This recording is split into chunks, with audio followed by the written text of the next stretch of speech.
Good afternoon, ladies and gentlemen. Welcome to the technical forum at the group exhibit Hydrogen Fuel Cells and Batteries this year, in the year of 2015, at the Hanover Fairground. At this time, I would like to invite you to have a drink on the house. There is a lovely lady, two lovely ladies walking around serving you drinks. Also, I would like to say hello, good afternoon, ni hao to all our online guests. We are live streaming from the fair. Not only we are having 150 exhibitors here from 25 different countries, we have even more visitors at this time. Right now we are having an EU hour. We are discussing a joint undertaking, the FCH project from the EU and the consortium. And for that we already discussed the project, and now they said that there are 155 project within the joint undertaking, and we are, and I'm excited for that, going to hear about the findings of the Enerfield project. We will hear about the fuel cell micro CHP, combined heat and power. The initial findings from the project will be presented to you by Ian Walker, Director at Element Energy. Thank you very much. Thank you. Good afternoon, everyone. So I'm going to give an introduction to the Enerfield project, which is a fuel cell micro CHP deployment project, which aims to be the largest deployment of fuel cell micro CHP in Europe. So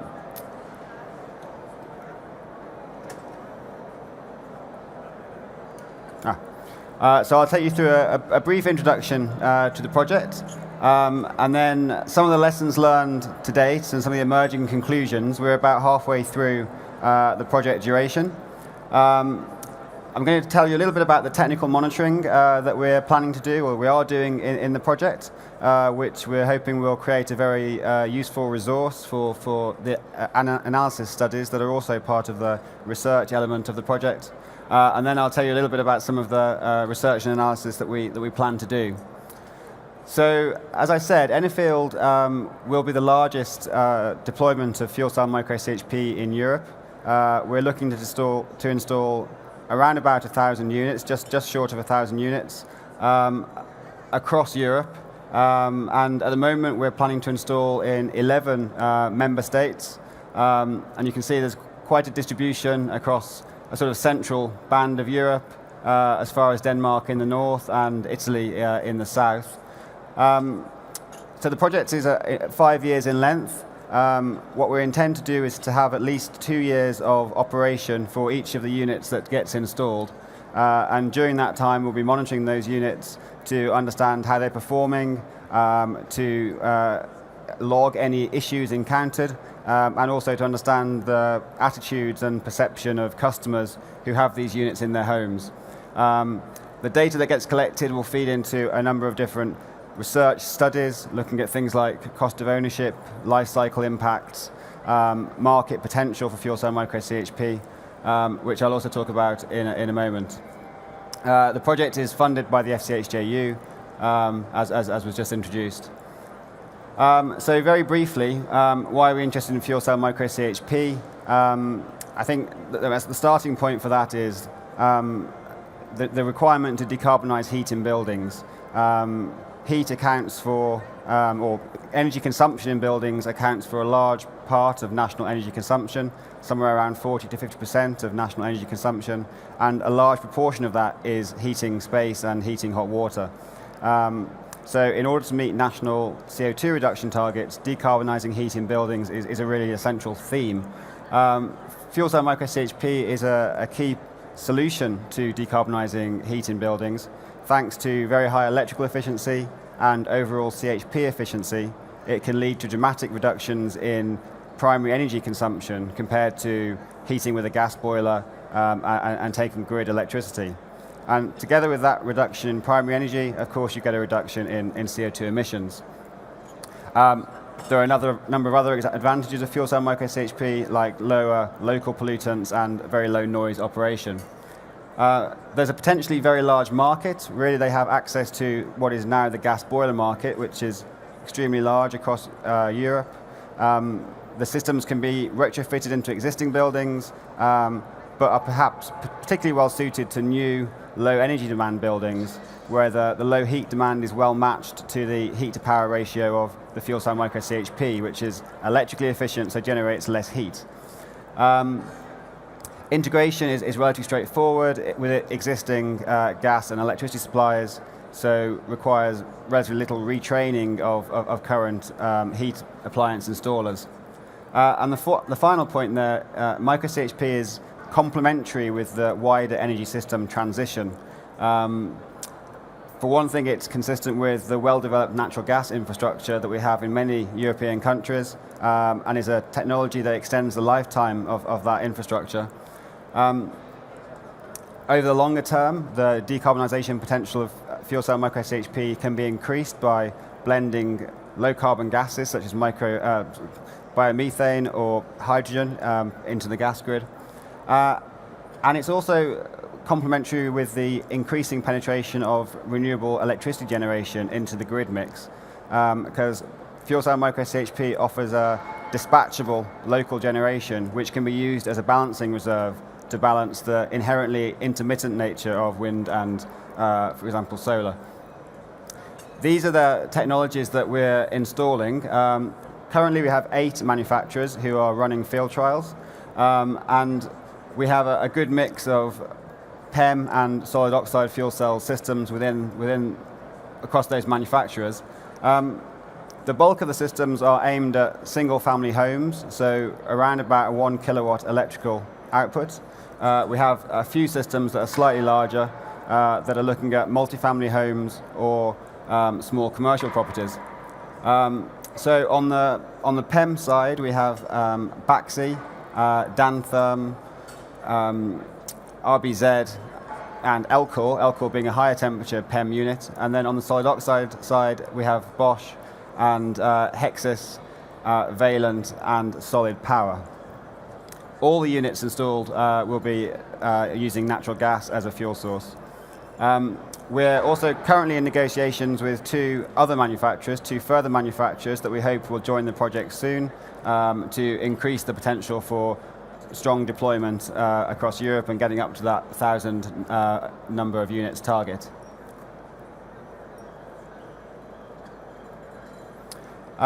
So where we are in the project at the moment, as I said, we're about halfway through in terms of overall project duration. But really the first part of the project, this shows the ramping up and projected ramping up of units installed. The first part of the project was taken up with putting contracts in place, thinking about field support arrangements and sales strategies. So that took sort of 12 to 18 months. We're now well into the deployment phase and have around 150 systems installed in the field across the 8 manufacturers, and at the moment within 7 countries. We're now expecting a sort of rapid ramp up in the rate of deployment. In recent months we've been deploying around about 17 units per month, but by the time we get to the summer, out of the heating season, we expect that to become more like 50 units per month. And the target would be to get the bulk of the units installed towards the end of this year, and all units certainly installed by the end of next. These are just a few images of the units we're installing for a selection of the manufacturers. Actually, quite a few of these units you can see over at the IBZ stand, which is just over there, if you want to go and have a look at them in the flesh. So, lessons learned to date. As I said, we're about halfway through and have installed 150 units so far. All these units are being monitored, but we don't yet have access to the technical performance monitoring. That will be coming in the later phases of the project. What we do know is that there have been no major issues with the installation, and these units are currently operating well. We've found that Germany is the strongest early market for fuel cell micro CHP. It's the country where the greatest number of units are installed at the moment, and has been the country where we've found it easiest to find field trial sites. There are a number of reasons for that. Partly there's regional and national funding available in Germany. There's also a higher tolerance in Germany towards high-cost heating systems. And there's a concentration of manufacturers and installers within Germany, so it's easier for them to support the units within home markets. In terms of the route to market, initially, we anticipated this to be through utilities. This has proven to be quite difficult. Utilities, perhaps after the financial crisis, are not in a position of funding research projects to the extent that maybe they once were. And so they've only been interested really in small numbers of units with quite limited co-financing. This has required a bit of an adjustment on the sales strategy or the route to market, with manufacturers having to go directly to consumers more so than originally expected. And that has perhaps favoured the larger heating appliance manufacturers in the project, like Valent and Bosch, who have existing channels to market. System capital cost is certainly still the big challenge. Even with Enfield funding, it's difficult to overcome that at the moment. But it's larger volumes that in the end will be required to drive down system capital cost. And that's going to require continued public finance or public funding. I have some lessons learned on some of the research work we've been doing on supply chain analysis and on codes and standards, but I think maybe in the interest of time I might skip through those and talk about some of the technical monitoring we're doing within the project. So all of the units will be monitored, at least in terms of aggregate performance on a monthly level.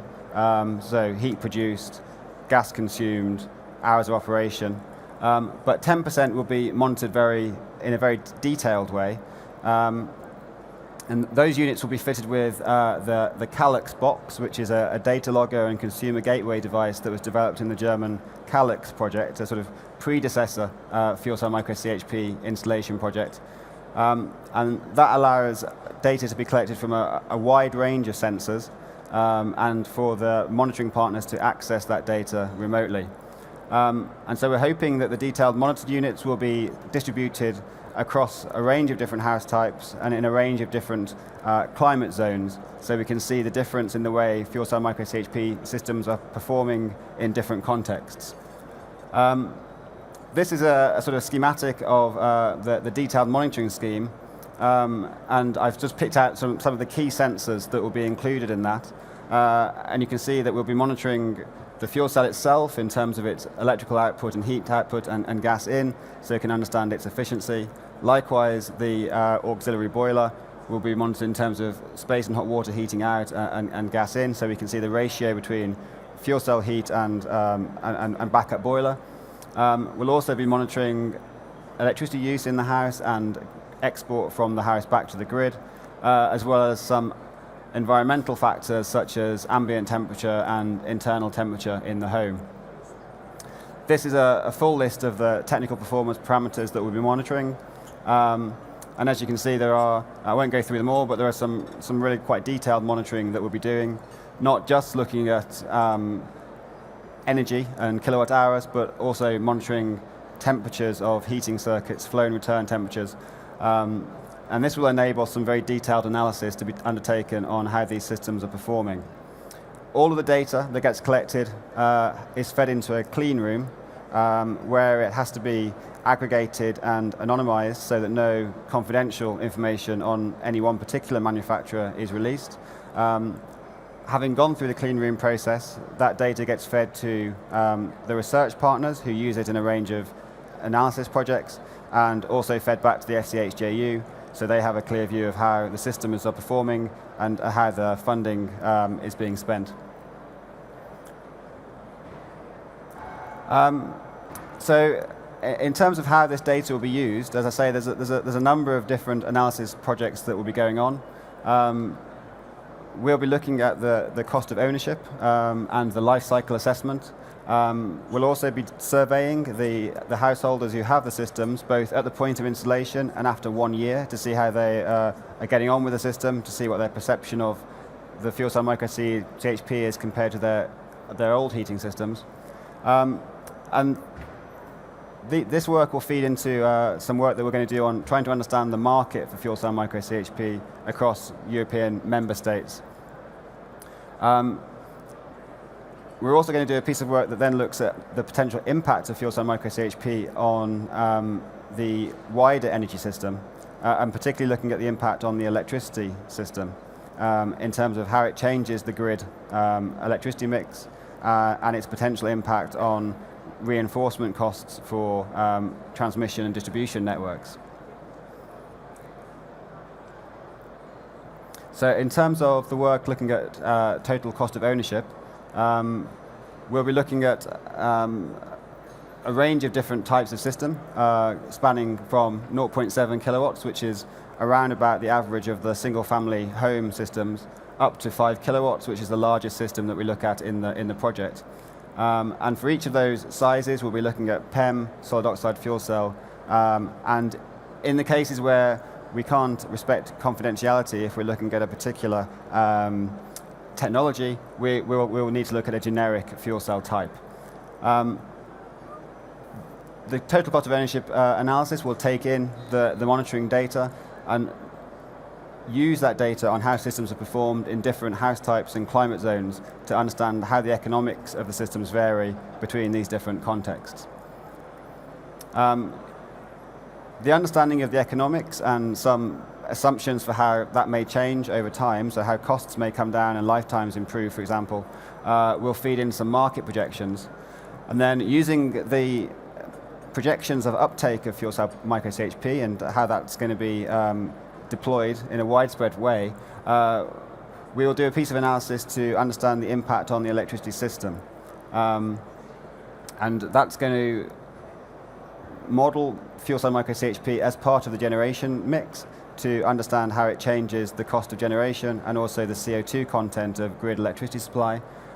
We'll also use some archetypal modeling of transmission networks and distribution networks to see how the impact of localized generation from fuel cell micro CHP and the way that can change the load profile impacts on the reinforcement costs for the distribution network and at a higher level for the transmission network. So we're hoping this will give us some insight into that thing that I mentioned at the start about fuel cell micro CHP being a complementary part of the wider energy system transition. And for example, we'll be able to contrast the impact of fuel cell micro CHP against, say, heat pumps and an electrical form of heating. So just very quickly, finally, on the next steps, we're in the middle of the deployment phase that will continue and ramp up and accelerate over the coming year.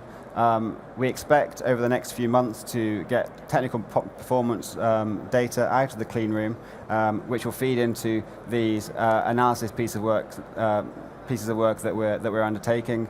And finally, all of this data and analysis will feed into some work on policy implications, where we look at what policy or regulatory changes are required to support the growth of the market. Okay, thank you very much. Thank you also from my side. What an interesting presentation. Right now, do we have any questions from the audience? Okay. I know everyone has been very shy here. You know, it says EU Day on the program. Doesn't matter. You can approach Mr. Walker after the presentation. He will be standing hopefully around for questions. Thank you very much for this presentation. Thank you. And after this, we'll hear another representative of Element Energy. We'll hear Mr. Ben Madden, and he will talk about the fuel cell buses.